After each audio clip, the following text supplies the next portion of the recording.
Jadi pasti perlu ditelusuri lagi kenapa dia nggak mau disentuh si perempuan ini, ya, kenapa dia nggak mau diajak berhubungan. Mesti ditanya dong, mesti dikomunikasiin. Kalau emang nggak bisa komunikasi berdua, karena emang nggak pernah belajar untuk berkomunikasi berdua, ya berarti harus ada orang ketiga. Orang ketiganya ini bukan pelakor, bukan pebinor. Tapi nggak, mau kondo itu, mereka berpikir istrinya itu numpang hidup sama mereka. Karena mereka ngasih uang bulanan, uang jajan. Mohon maaf, itu tugas laki-laki, bukan perempuan numpang hidup. Lo baca lagi Al-Quran sama hadis tuh. Ya, kalau lo emang Islam, kalau lo Kristen segala macam, lo tanya sama pastor lo, tugas laki itu apa? Nah, itu kan hama tanaman kan. Jadi, potong buang pites. Ya. Nah itu apa tuh? Kalau ada WA aneh, misal pas suami ngeliat ada WA nih cewek nanya, "Bapak, hari ini capek kerja." Nah itu bukan dijawab Pak, di-delete, di-block gitu.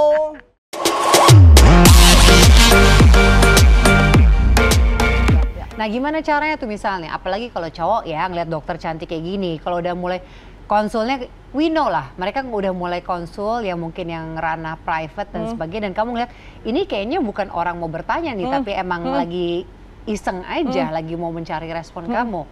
Kamu bisa bedain nggak dan kamu responnya gimana? Dari teks pertama DM-nya aja aku udah bisa tahu. Jadi kalau udah kayak gitu, itu udah pasti blok, delete. Gitu udah aja pasti. Ya, nggak usah ribet ya. Atau kalau aku lagi mood, aku permalukan, aku coba kita cerita. Screenshot fotonya, aku screenshot, pampang dengan nyata di story aku. Terus itu biasanya gimana tuh? Oh langsung hujatan netizen sendiri, aku nggak perlu ngapa-ngapain. Karena kan kamu pasti udah punya followers garis keras, ya udah tahu banget style kamu tuh seperti apa, dan udah seneng banget dengan gaya kamu gitu. Biasanya mereka tuh akhirnya ya menjadi corong untuk kamu ya.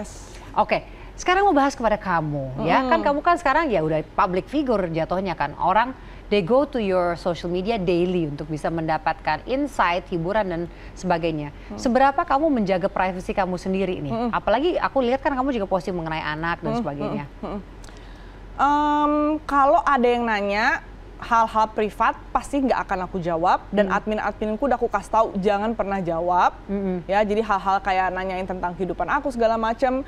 Kalau itu sesuatu yang bisa aku share, misal kayak anak dokter pernah nggak sakit, apa tuh yang viral? Oh ini, hipertrofi adenoid.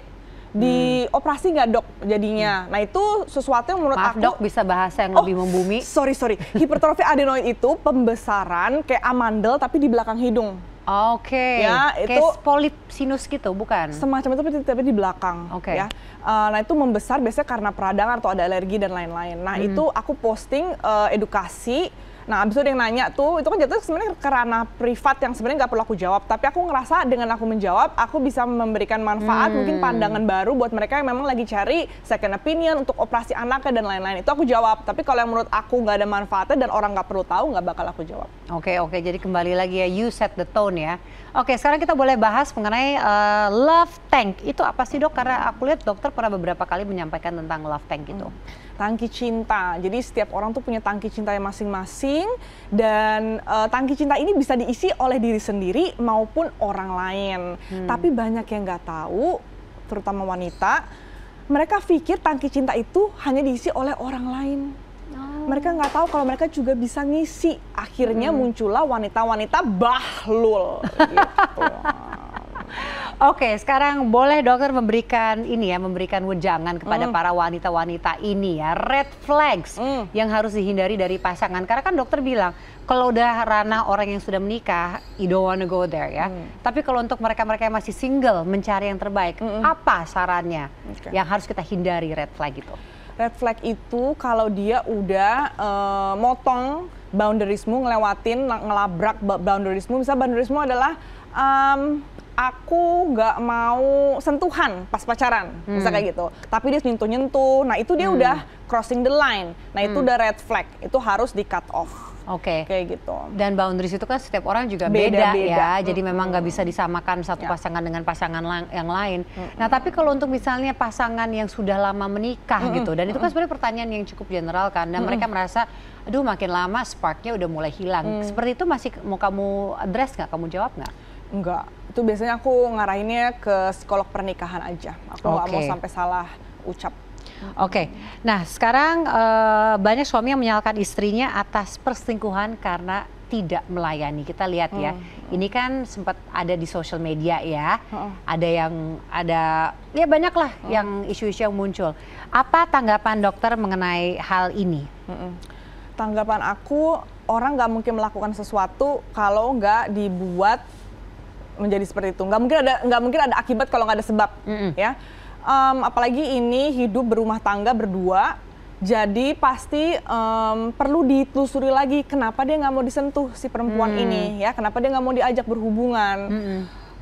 Mesti ditanya dong, mesti dikomunikasiin. Kalau emang nggak bisa komunikasi berdua, karena emang nggak pernah belajar untuk berkomunikasi berdua, ya berarti harus ada orang ketiga. Orang ketiganya ini bukan pelakor, bukan pebinor, tapi konselor pernikahan, psikolog. Nah, itu yang akan mencari tahu akar masalahnya dan solusi yang tepat untuk kasus itu. Karena tiap keluarga itu pasti beda-beda kasusnya, kan? Tapi nggak setuju kalau akhirnya itu dijadikan pembenaran untuk selingkuh. Nggak bisa dong, Say. Nggak bisa dong, Say. Kalau gitu ini sebenarnya nyambung dengan yang lagi lumayan viral saat ini ya, mengenai Pink Flamingo era pada ibu. Kita ada VT-nya nih, kita coba lihat dulu ya.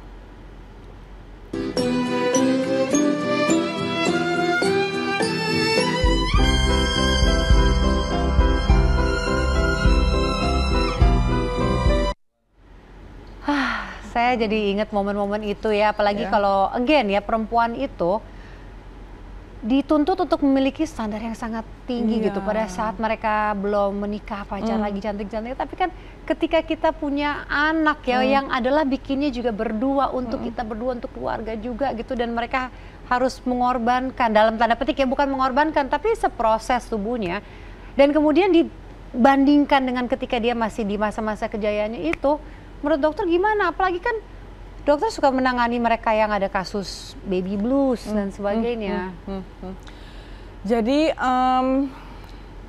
makanya nikah itu fondasinya bukan cinta harusnya. Cinta boleh, cuma ada fondasi yang lebih penting yang bisa ngelewatin masa-masa si Flamingo era itu, ya.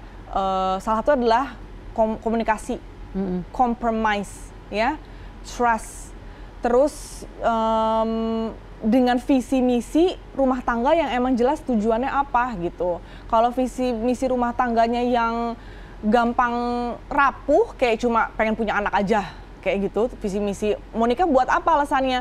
Mau punya anak, itu kan rapuh banget ya, fragile banget ya. Jadi emang harus dibikin visi misi itu yang emang jelas gitu dan kuat, kokoh, kayak misal pengen sekali seumur hidup sama nih orang, misal kayak gitu. Jadi saat terjadi fase-fase Flamingo era, fase-fase salah satu pasangan ada yang sakit keras, ada masalah finansial berat, mereka bisa ngelewatinnya gitu, dan nggak terjadi tuh jadi yang kayak lo dulu cantik kenapa sekarang abis punya anak lo jadi kayak kucel kayak gini.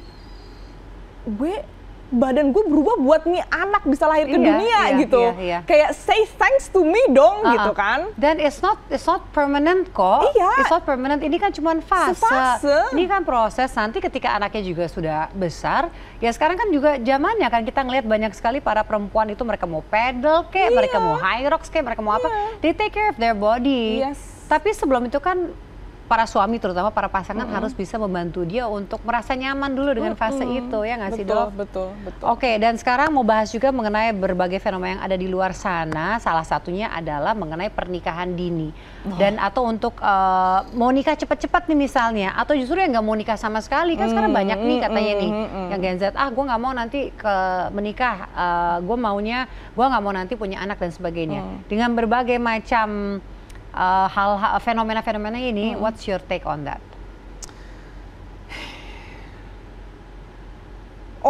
Menikah dini dulu Menikah dini dulu ya. Menikah dini itu, tapi ini aku ngejawabnya secara opini dari aku ya.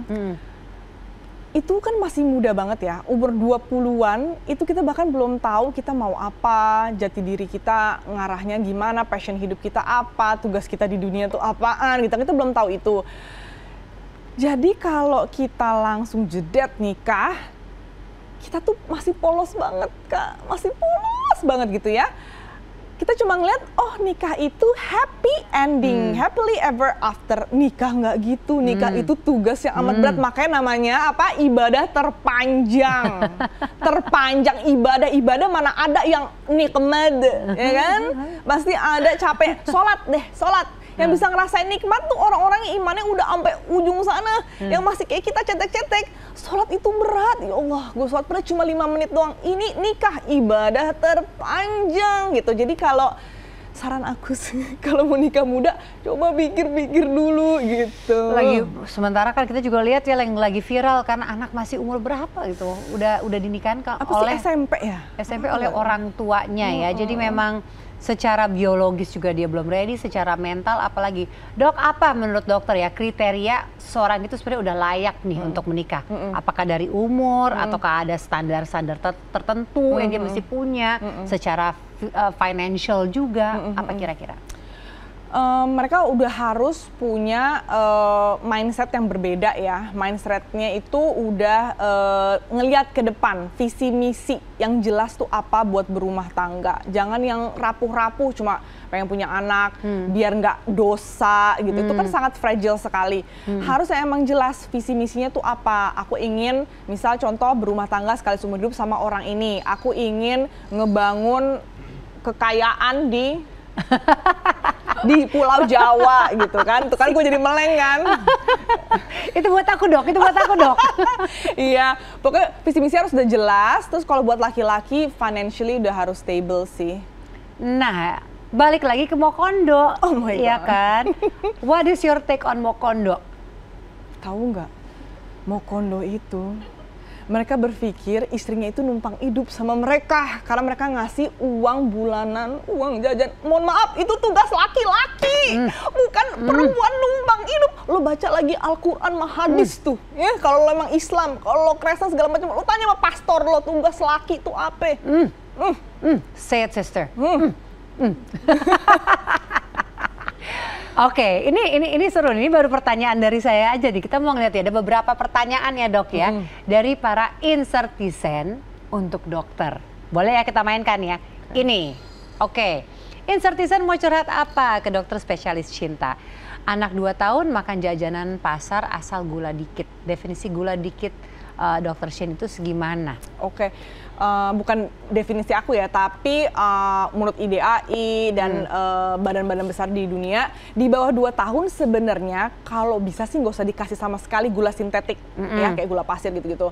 Tapi kalau memang natural dari makanan, misal buah-buahan, itu kan ada sugarnya di dalamnya, atau madu, itu boleh ya. Tapi pasti ada batasannya, nggak mungkin makan durian semangkok gede, kita aja kenyang, pala kencang, apalagi anak kan.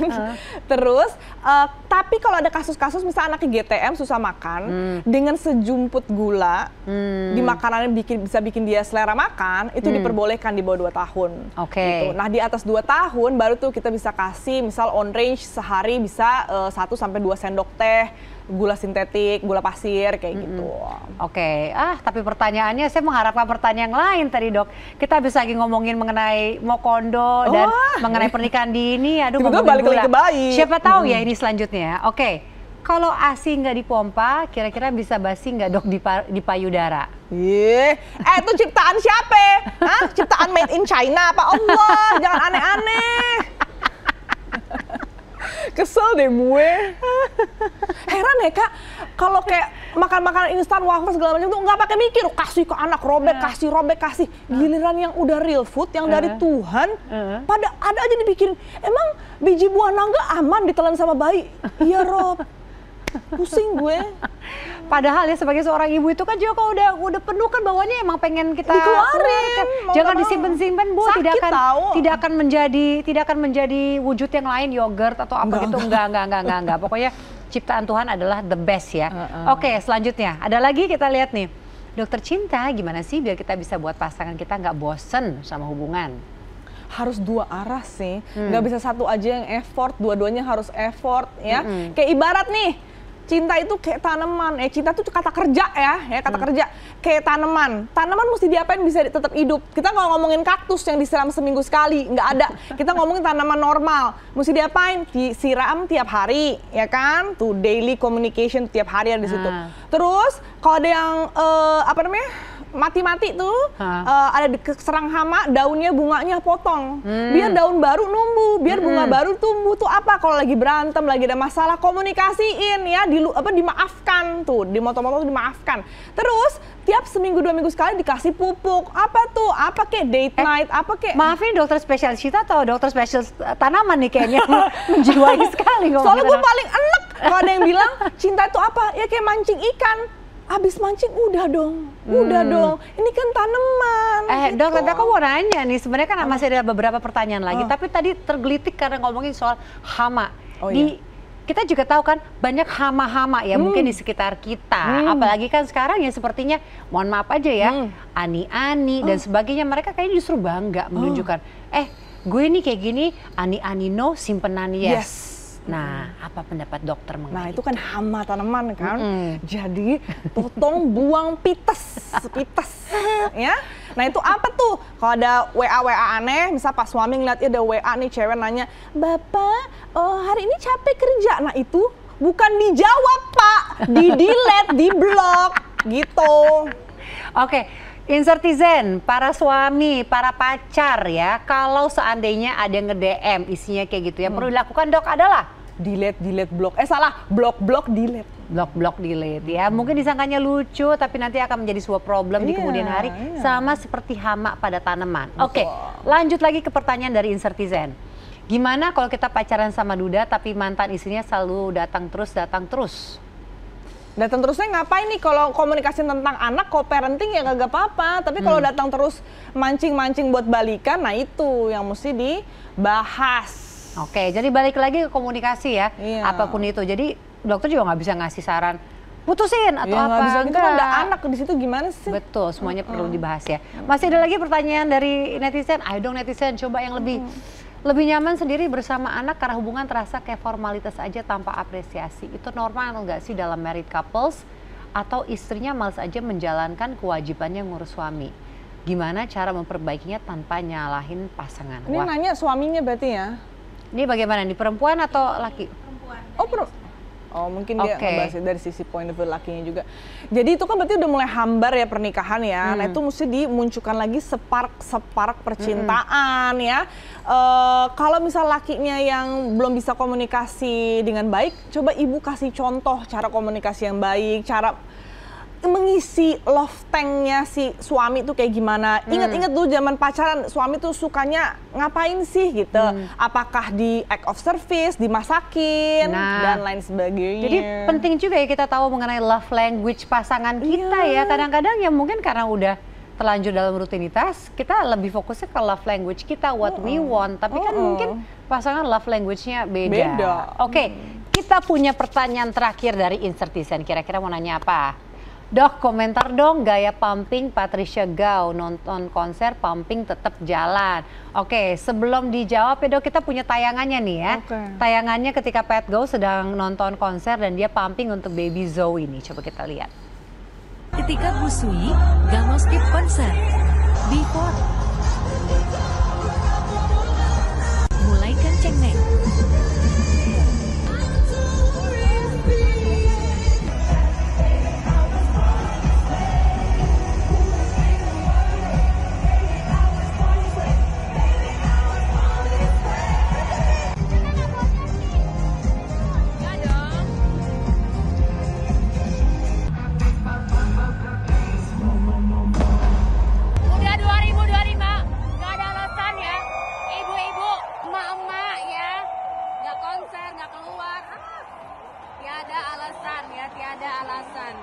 Lanjut konser lagi.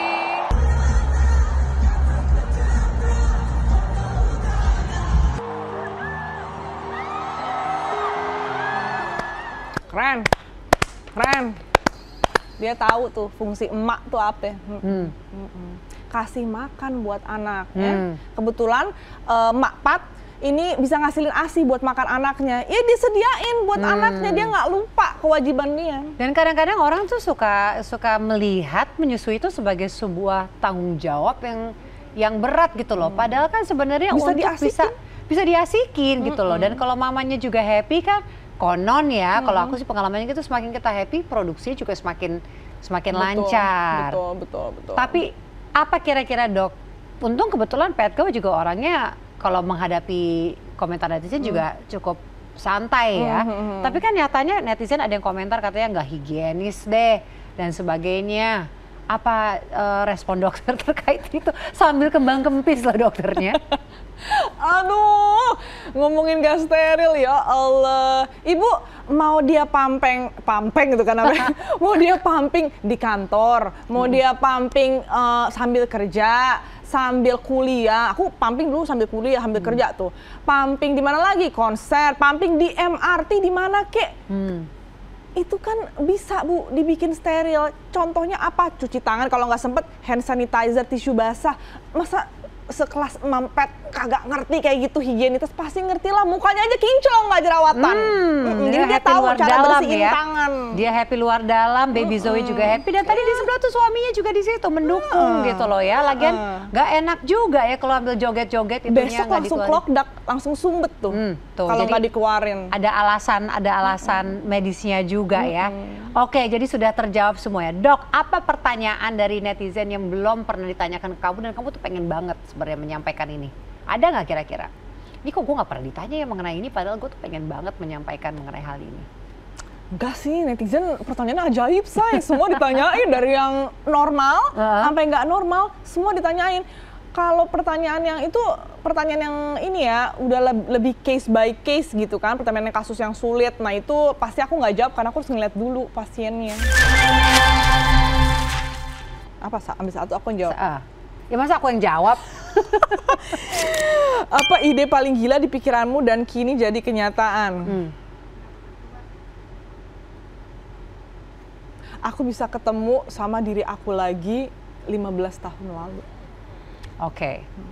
Dan kalau kamu bisa ketemu dengan diri kamu 15 tahun yang lalu, kamu akan bilang apa? I've done the work, you must be proud of me. Emil, kamu 15 tahun yang lalu seperti apa? Terlalu polos. Terlalu polos, selalu ngerasa dunia itu baik-baik aja.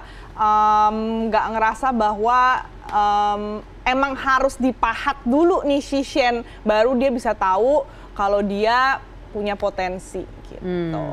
Dan ini juga berlaku bagi banyak di antara kita ya. You can revisit our old self. Kita pengen ngomong apapun yang kamu lalui it's just a phase ya. Yang penting kita masih ada di sini untuk diri kita sendiri. Silahkan dokter spesialis cinta. Oh langsung di atas. Mau dikocok lagi juga boleh. Oke. Ngaku pintar atau pura-pura bodoh?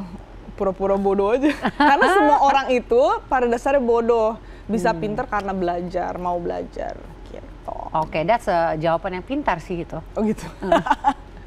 Oke, boleh satu lagi. Dikocok dulu. Nah, oke, boleh ngambil dari situ. Bebek apa yang kakinya 2? Ya bebek.